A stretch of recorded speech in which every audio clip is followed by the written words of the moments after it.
Imagine selling the Eiffel Tower, not once, but twice.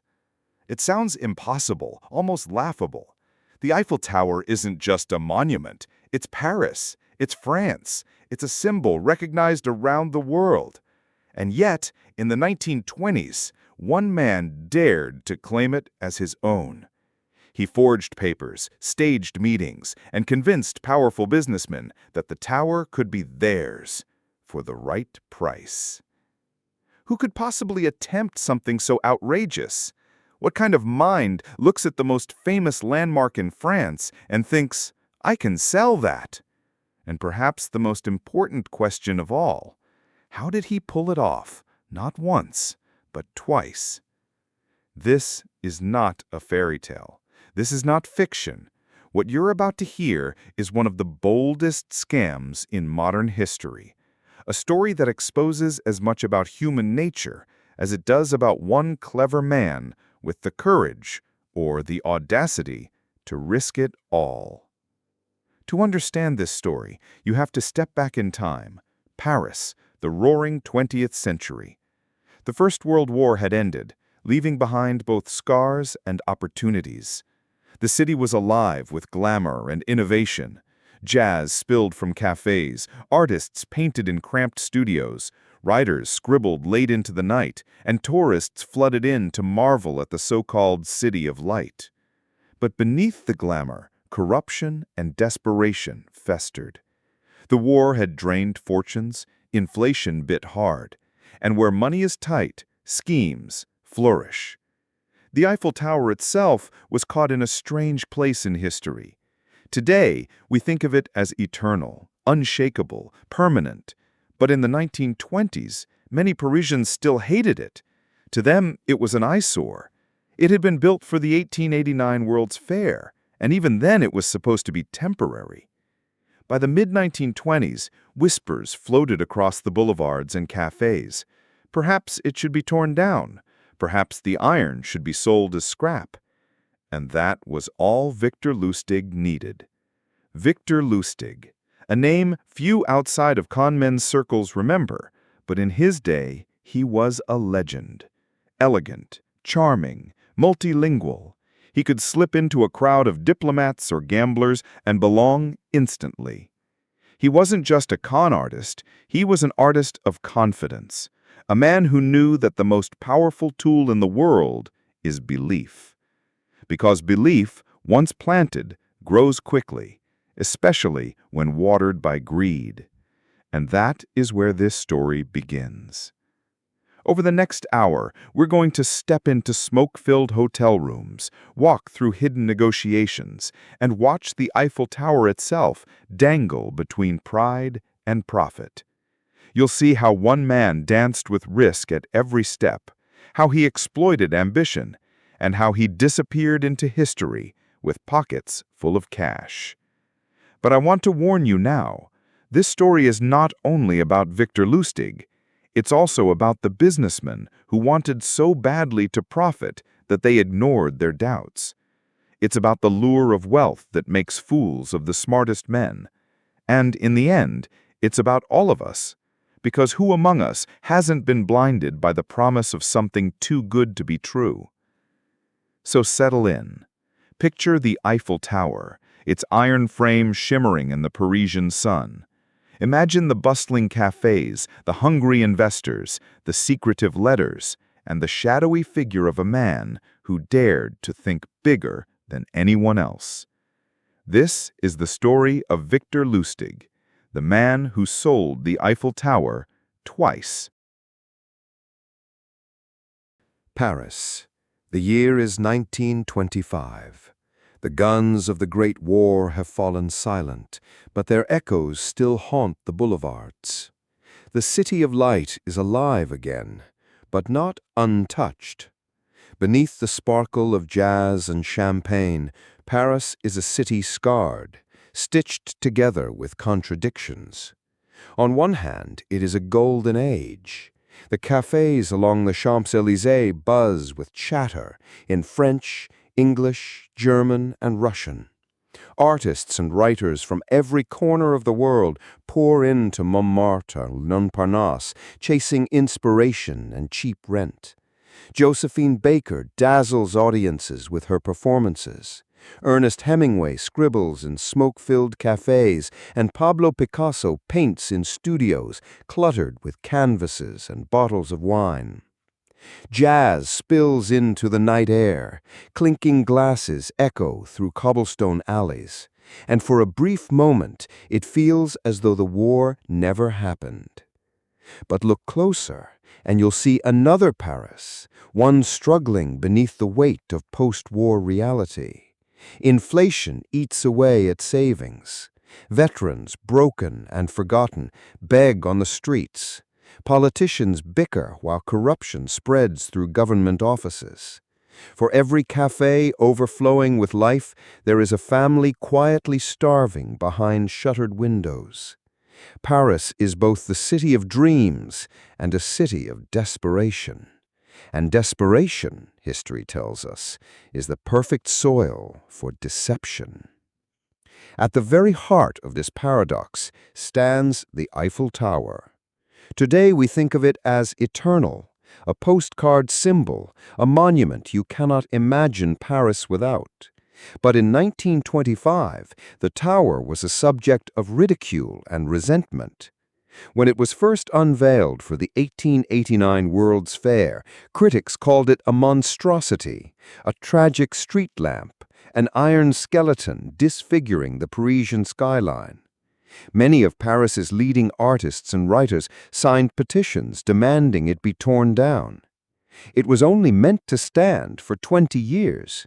By 1909, it should have been dismantled. But the tower survived, first because it proved useful as a radio transmission post, and later because it became too expensive to remove. By the mid-1920s, though, whispers returned. Some argued the tower was outdated, rusting, too costly to maintain. Others quietly dreamed of the fortune that could be made if its 7,000 tons of iron were sold as scrap. To the ordinary Parisian, it was just idle gossip. But to the right kind of man, this gossip sounded like opportunity. The Eiffel Tower had become more than a monument. It was a paradox in itself. To some, it was the proud symbol of French engineering. To others, it was still a clumsy skeleton of rusting iron, and in that tension, in that divide between pride and disdain, lay a weakness. Because symbols are not invincible. They live and die in the minds of those who believe in them. And when belief wavers, even the strongest symbols can be turned into prey. It is here, in this Paris, glittering on the surface but hollowed out by greed and uncertainty, that our story truly begins. Because while the tower stood tall over the city, one man was quietly circling below, watching, waiting, planning. He was a man who knew that every monument casts a shadow, and in that shadow, deception can thrive. Victor Lustig was no ordinary swindler. He was a master of reading the world around him, of sensing when people's pride and people's greed could be turned against them. And in Paris of the 1920s, the timing could not be better. Think of it. A government weighed down by corruption and bureaucracy. A city filled with businessmen eager for shortcuts to wealth. A monument both hated and loved, admired and mocked. Put those pieces together, and you have the perfect stage for one of the most daring scams in history.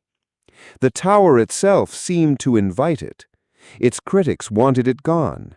Its supporters wanted it untouchable. But both sides shared something in common.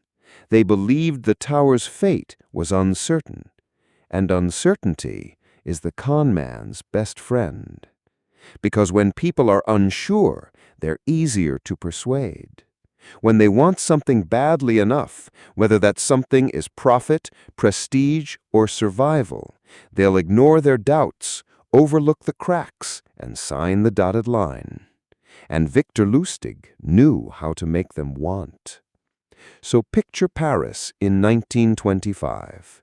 The lights of the Moulin Rouge flickering in the night, the cafes filled with Americans, flush with dollars, exchanging francs like candy, a government quietly bleeding money, desperate for solutions, scrap metal dealers, ambitious and ruthless, always looking for the next big deal. And in the middle of it all, a man who carried himself like royalty, who spoke like a diplomat, who seemed to belong everywhere and nowhere. Victor Lustig, a man with no country, no loyalty, no conscience, only confidence. In just a few short weeks, he would turn gossip into opportunity, papers into power, and the Eiffel Tower itself into bait. But before we step into his scheme, we must first understand him. Because to grasp how he dared to sell the Eiffel Tower, we need to know the man who lived by one rule: if you control belief, you control reality. And Victor Lustig controlled both. Before we step into the scam itself, we need to meet the man behind it, Victor Lustig. Victor was not born into wealth. He was not born into privilege. He was born in 1890 in what was then Austria-Hungary, in a small town far from the glamour of Paris. His family was modest, his childhood unremarkable. But from an early age, Victor had something far more valuable than riches. He had charm. By the time he was a teenager, that charm had turned into a weapon. He was quick with words, sharper still with observation. He had the uncanny ability to look at a person, their clothes, their posture, their shoes, even the way they held a glass, and know exactly what they wanted to hear. He could mirror them, flatter them, and within minutes they would believe he was their friend, their confidant, their equal. Lustig also had another gift: ambition. He wasn't content with the quiet life his parents had imagined for him. He wanted more money, more excitement, more power. And in the early 1900s, Europe was full of opportunities for a young man willing to take risks. Victor found his first stage not in Paris, but on the ocean. Steamships carried the wealthy across the Atlantic, from Europe to America and back again. These voyages lasted days, sometimes weeks.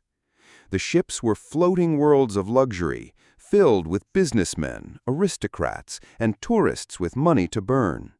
And where there is wealth, there is always someone ready to take advantage of it. Lustig began to gamble on these ships, and not always honestly. He learned the art of card manipulation. He learned how to cheat without being caught. But more importantly, he learned something far greater: how greed makes people blind. A wealthy man, certain of his own intelligence, would happily sit across from Lustig and lose hand after hand, convinced the next round would turn in his favor. Victor didn't just take their money, he took their confidence, their pride, their certainty. And on those decks, watching the Atlantic roll by, Lustig refined the skills that would define his life: patience, charm, and the ability to make people believe in what they wanted to believe.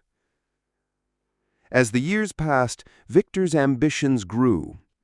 He moved beyond card games into scams. Small cons at first, fake investments, rigged games, counterfeit promises. He dressed impeccably, always appearing wealthy even when his pockets were nearly empty. He spoke multiple languages fluently, sliding from French to German to English with ease, always adopting the tone and manners of the people he targeted. To the rich, he seemed cultured. To the poor, he seemed trustworthy. To everyone, he seemed legitimate. But Victor Lustig wasn't satisfied with small tricks. He wanted something bigger, something grand.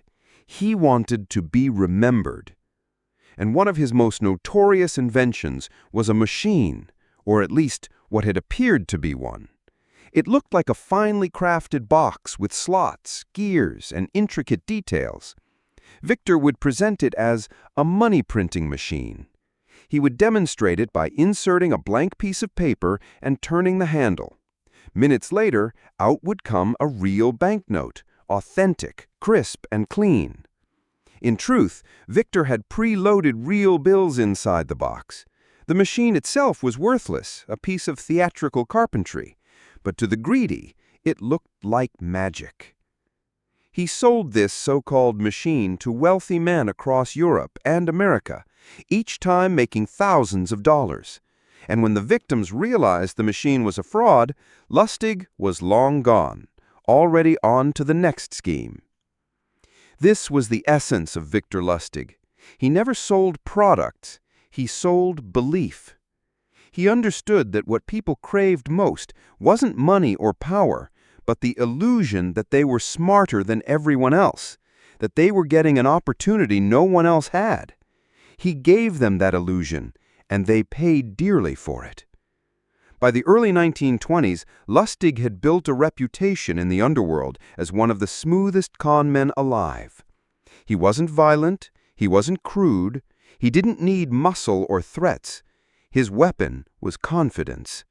He could walk into a room of millionaires, penniless, and leave with their signatures on contracts they hadn't even read. But even for a man as skilled as Lustig, ordinary cons began to feel too small. He wanted something historic, something outrageous, a con so grand that it would outlive him. And that's when he turned his eyes to Paris. The Eiffel Tower stood tall above the city, both admired and despised. To the right kind of mind, it wasn't just a landmark, it was bait. And Victor Lustig, the boy from Austria who had cheated gamblers on ocean liners and sold fake machines to greedy bankers, had finally found the stage big enough for his greatest performance. But before we step into the con itself, you need to understand one more thing about Victor Lustig.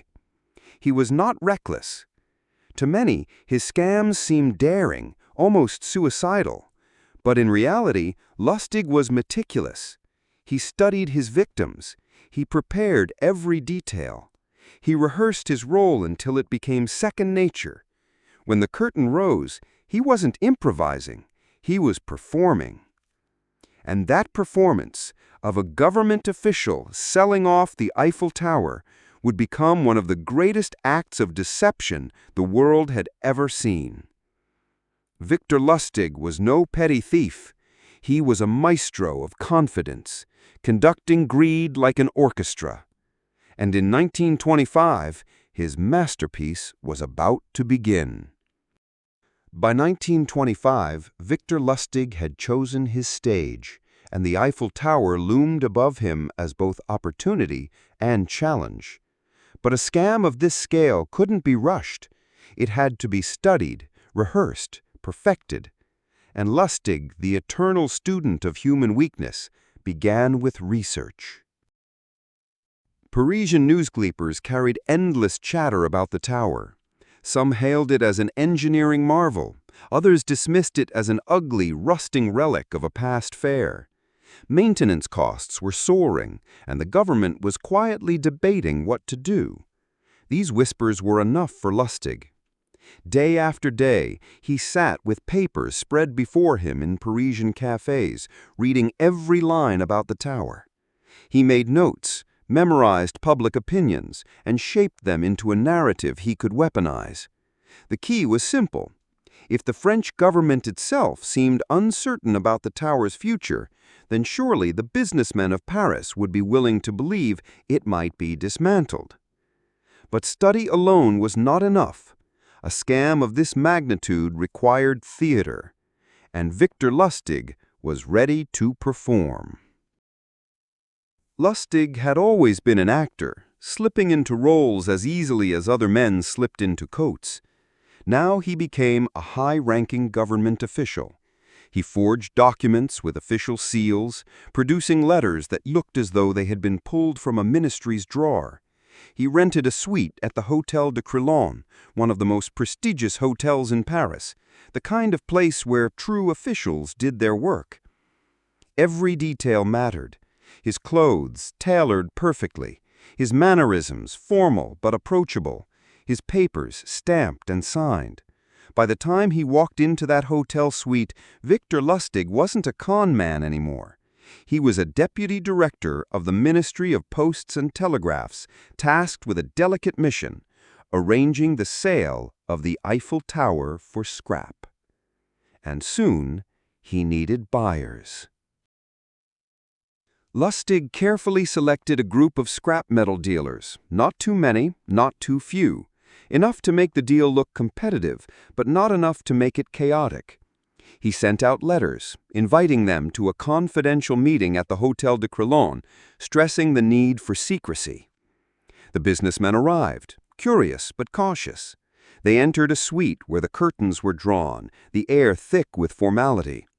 At the head of the table sat Victor Lustig, composed, dignified, every inch the government man. He welcomed them, thanked them for their discretion, and explained why they were there. The Eiffel Tower had become too expensive to maintain. The government, with great reluctance, had decided to sell it for scrap. But because of the public's emotional attachment, this decision had to remain secret until the deal was finalized. Only a handful of dealers were being considered, and each of them had been chosen for their reputation, their resources, and their ability to handle a project of such scale. The room buzzed. These hardened businessmen were suddenly children again, eager for a prize they could scarcely believe was within their reach. 7,000 tons of iron, a fortune in scrap metal. Whoever won this deal would be set for life. And yet, no one questioned it. Why? Because Lustig had wrapped the lie in a truth they already believed: that the tower was hated by many, and that the government was bleeding money. He hadn't created a fantasy. He had taken reality, twisted it slightly, and handed it back to them. But scams are fragile things. At any moment, a raised eyebrow, a skeptical question, could unravel it, and Lustig knew this. That's why he kept the pressure on. He spoke with authority, dropping the names of ministers. He guided the conversation with charm, answering doubts before they were even voiced. Still, the question hung in the air. Would someone catch him?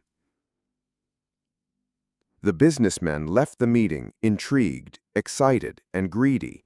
But one of them, André Poisson, a relatively small dealer desperate to rise in the ranks, was especially eager. He saw not only money, but legitimacy, prestige, respect. Owning the Eiffel Tower, even briefly, would make him a giant among men. Lustig sensed this immediately. He had always been able to smell desperation, and in Poisson, he saw the perfect victim.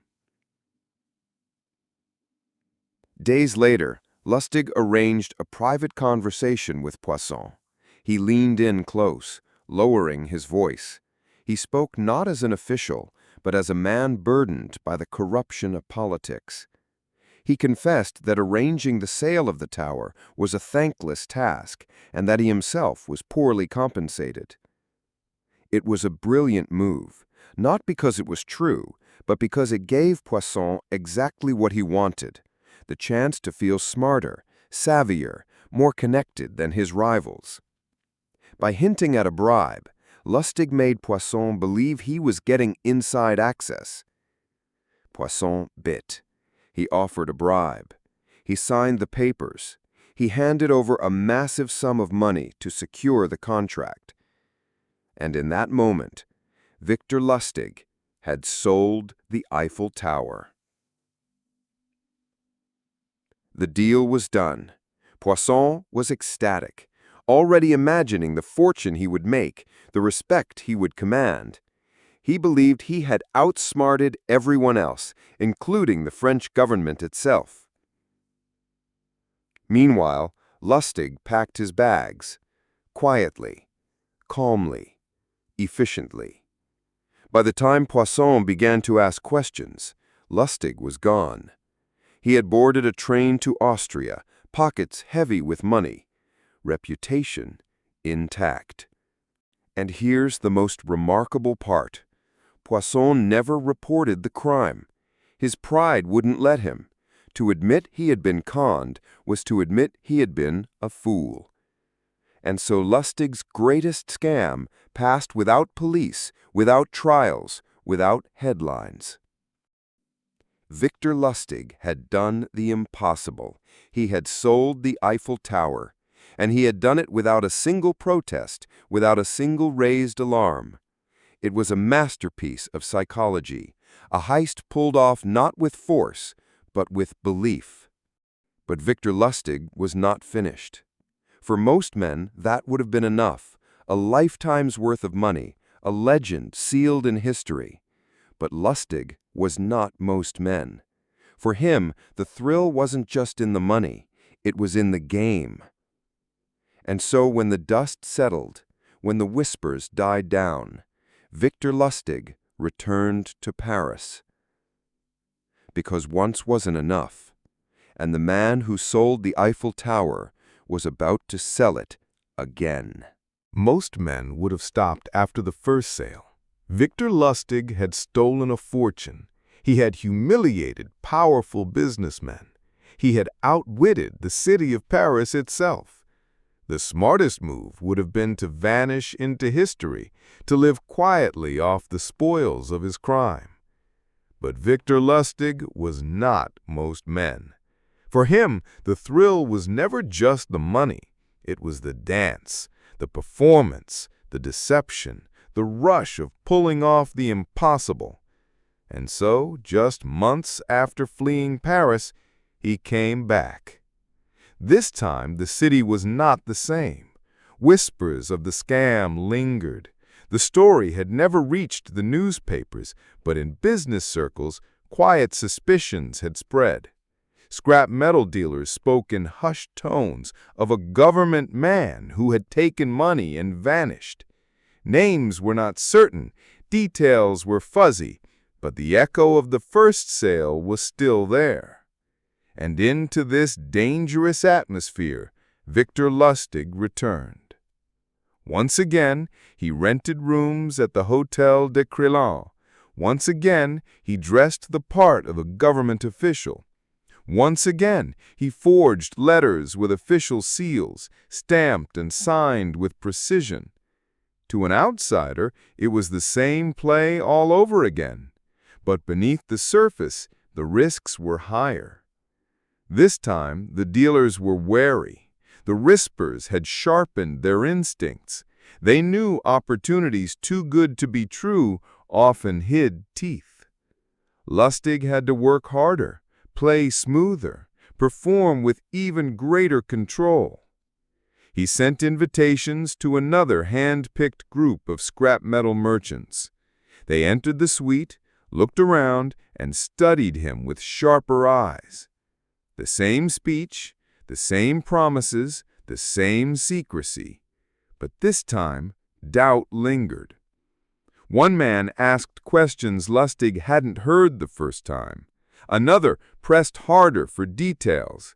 Was the government truly planning to dismantle the tower?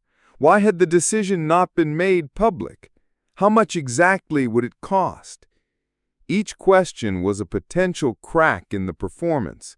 One wrong answer, one stumble, and the facade would collapse. But Lustig had rehearsed. He anticipated suspicion.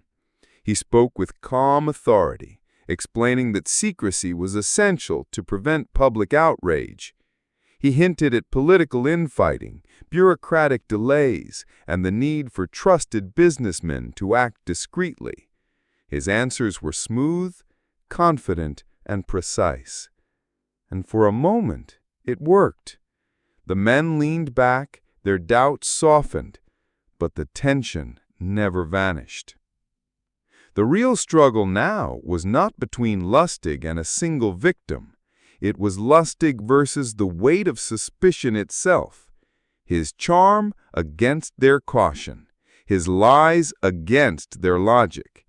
Every nod he gave, every phrase he used was a duel. The businessmen wanted to believe. Oh, how they wanted to believe. The fortune was too great to ignore. 7,000 tons of iron waiting to be dismantled. But greed was now tangled with fear. And in that mixture, danger grew. One man, more skeptical than the rest, decided to investigate. He left the meeting not to prepare funds, but to make inquiries. He asked questions in government offices, prodded contacts, searched for proof that the tower was truly for sale. And slowly, the truth began to emerge. There was no government order. There was no sale. The Eiffel Tower was not being dismantled. The entire operation was a fraud. Meanwhile, Lustig pressed ahead, unaware that suspicion was closing in. He scheduled private meetings. He hinted again at bribes, trying to draw in the most eager dealer, just as he had done with Poisson before. But this time, the ground beneath him was not solid. One night, as he prepared his documents, he received word. Someone had gone to the police. The French authorities were beginning to sniff around. For the first time, Victor Lustig's confidence wavered. The second sale never reached the clean conclusion of the first. Lustig managed to lure interest, to line up potential victims, to set the stage for another grand con. But before money could change hands, before the papers could be signed, the walls were beginning to close in. Whispers turned into rumors, rumors turned into inquiries, and inquiries turned into investigations. The dealers who had once sat in his suite returned with sharper eyes, now less eager, more suspicious. The charm, though powerful, was not enough this time. He felt it, the tightening of the noose, the shift in the air. One step too far, one delay too long, and he would find himself in a Parisian jail. And so, with the same calm that had carried him through the scam itself, Victor Lustig packed his bags once again. He left the hotel, he slipped onto a train, and just as the authorities were beginning to piece together the crime, he was gone. Paris had nearly caught him, but nearly was never enough. Victor Lustig had danced with fate a second time and escaped. But each escape carried a cost. Each scam, each performance left a trail of suspicion behind. The world was growing smaller for him, the risks greater.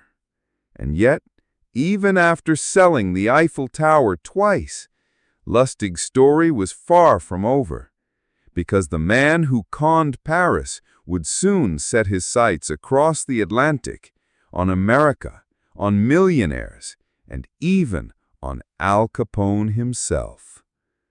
The man who had sold the Eiffel Tower had more schemes left to play, but the walls of fate, slowly, were beginning to close in. Victor Lustig could have stopped after Paris. He could have lived comfortably for the rest of his days, a wealthy man with a story no one else on earth could match. But men like Lustig never stop. The con was not only his profession, it was his pulse. And so, after selling the Eiffel Tower twice, Lustig turned his attention beyond France. The world, after all, was full of marks. One of his most infamous creations was a machine, a strange wooden box with gears, rollers, and compartments. To the greedy and the gullible, it was a marvel of science. To Lustig, it was his masterpiece of theater. He called it a money-printing machine. Here's how it worked. Lustig would demonstrate by inserting a blank piece of paper into the device, cranking the handle with a flourish. Minutes later, out would come a crisp, authentic banknote. In reality, he had loaded genuine bills into the machine beforehand. The demonstration never failed to dazzle. Wealthy men, convinced they were staring at the future of money, would pay astronomical sums to own the device. Of course, when they tried to use it themselves, the trick revealed itself. After the hidden real bills ran out, the machine produced nothing but blank paper. By the time they realized, Lustig was long gone, pockets heavier than ever. But it wasn't just the machine. Lustig built scams like an artist paints canvases. He tricked bankers, swindled investors, and fleeced gamblers from Vienna to New York. He was a man who thrived on borders, between countries, between truth and lies, between law and lawlessness. By the late 1920s and early 1930s, Lustig had become a legend in the underworld. He was spoken of in whispers, the conman's conman, a phantom who could appear in a tuxedo in Paris one week and in a banker's suit in New York the next. He spoke 5 languages fluently, and he carried himself with the poise of nobility. He didn't look like a criminal. He looked like someone who owned the room. Even other criminals respected him. He was not a thug. He didn't rely on violence. He relied on intelligence, patience, and performance. His scams left no broken bodies, only broken pride. And in some strange way, people admired him for it. But as his fame grew, so did his risk. The world was smaller now. His name, once invisible, was whispered not just among victims, but among police. Detectives across Europe kept files with his name on them, and when he crossed the Atlantic, he carried that reputation with him. In America, he found a land ripe for the taking. The Roaring Twenties had made millionaires overnight, and the Great Depression, soon after, left many desperate for quick fortune.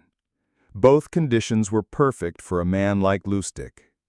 He swindled bankers, businessmen, even unsuspecting travelers.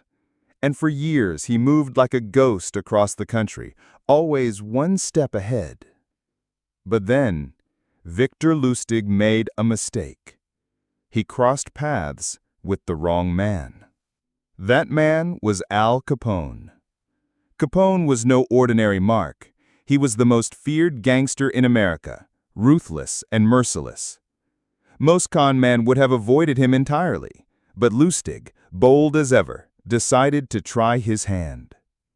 He approached Capone with a proposal, an investment that would double his money. Capone handed him $50,000, a staggering sum at the time, and waited. Lustig did nothing. He let the money sit in a safe for weeks. Then he returned to Capone and told him the deal had fallen through. He handed back the $50,000 untouched. Capone stared at him, confused. Then Lustig leaned in and said he had been honest, that he could be trusted, but that he himself had lost money in the failed venture. Out of sympathy and respect for what seemed like honesty, Capone handed him $5,000 for his troubles. Lustig had just conned the most dangerous man in America, and survived. But his luck could not hold forever. As the 1930s wore on, American law enforcement grew sharper, more determined. The U.S. Secret Service, originally created to fight counterfeiting, began to take an interest in Victor Lustig's activities. His forged bonds, fake money machines, and endless scams had caught up to him. One by one, his safe havens closed. Friends became informants. Associates betrayed him.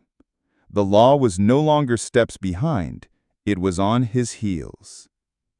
Finally, in 1935, the chase ended. Lustig was arrested by federal agents. The great conman who had fooled Paris, who had duped millionaires, who had danced with Capone himself, was now behind bars. Victor Lustig spent the final years of his life in prison, eventually dying in Alcatraz in 1947. The man who had once sold the Eiffel Tower twice now lived his last days on an island fortress, surrounded by concrete and bars, his stage forever gone. But even in death, his legend lived on. He was remembered not as a petty thief, but as a maestro of deception. A man who understood, better than anyone, that the greatest scam of all is belief. Because Victor Lustig never sold iron, he never sold machines, he never sold promises. What he sold, again and again, was confidence.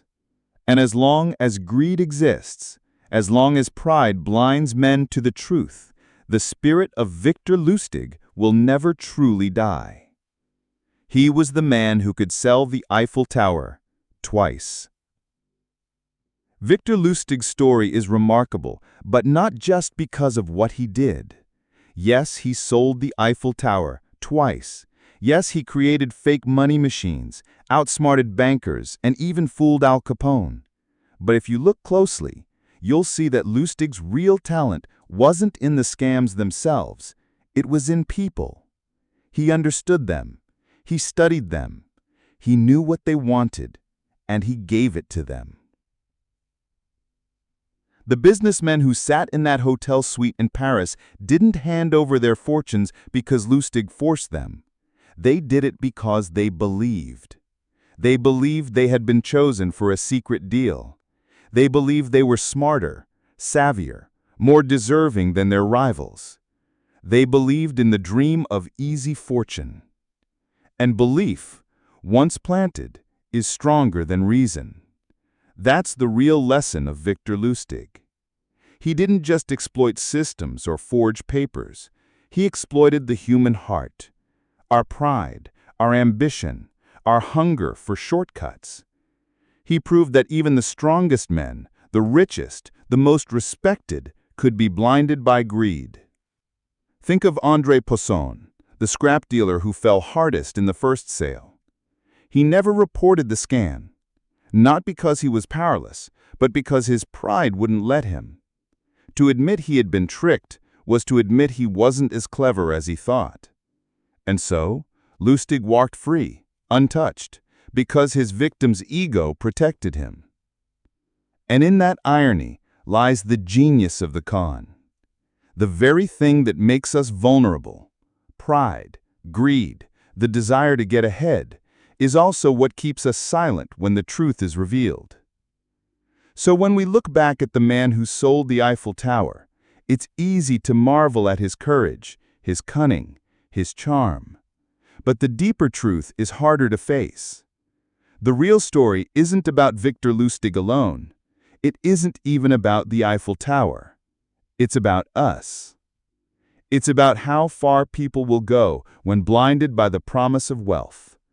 It's about how symbols of pride can be turned into weapons of deception.